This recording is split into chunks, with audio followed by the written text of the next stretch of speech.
ઉનાળાના દિવસો ચાલુ થઈ ગયા છે અને દિન પ્રતિદિન ગરમી વધતી જાય છે। શહેરીજનોની સુખાકારી માટે રાજકોટ મ્યુનિસિપલ કોર્પોરેશનના ભારતીય જનતા પાર્ટીના શાસકો દ્વારા રાજકોટના સેન્ટ્રલ ઝોન, ઈસ્ટ ઝોન અને વેસ્ટ ઝોનની અંદર જે મુખ્ય કચેરીઓ છે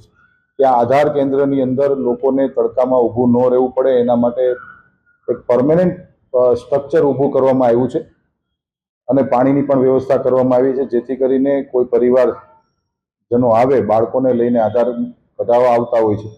તેને તકલીફ ન પડે એના માટેની આખી આ મહાનગરપાલિકા દ્વારા વ્યવસ્થા અમે લોકોએ પરમેનન્ટ સ્ટ્રક્ચર દ્વારા ઊભી કરવામાં આવી છે। મંડપ અને ખુરશી, એર કુલર, પંખા અને આ બધું રાખતા હતા, પરંતુ હવે પરમેનન્ટ સ્ટ્રક્ચર ઊભું કર્યું છે, જેથી કરીને ખર્ચ તો ઠીક છે, એટલો બધો બહુ ખર્ચ નથી, પણ 365 દિવસ 12 મહિના સુધી આ પરમેનન્ટ સ્ટ્રક્ચર ઊભું કરવાનો અમારો એકમાત્ર ધ્યેય છે લોકોને કોઈ મુશ્કેલી ન પડે એના માટેની આખી આ વ્યવસ્થા અમે ગોઠવી છે। ખૂબ સારો રિસ્પોન્સ મળી રહ્યો છે। 3 ઝોનની અંદર જે લોડ હતો વધારે,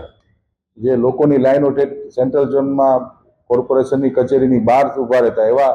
એટલી બધી મુશ્કેલીઓ પડતી। નવા નાણાકીય વર્ષની અંદર મારા દ્વારા સ્ટેન્ડિંગ કમિટીના જ્યારે બજેટ રજૂ કર્યું ત્યારે આ યોજનાનું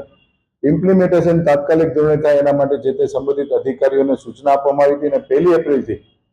બજેટની પહેલી યોજના, જે સક્સેસફુલ યોજના ને લોકોને ઉપયોગી યોજના છે, એ શરૂ થઈ ગઈ છે। આપ સૌ મિત્રોના માધ્યમથી, આપ સૌ ઇલેક્ટ્રોનિક મીડિયાના માધ્યમથી રાજકોટના શહેરીજનોને મારું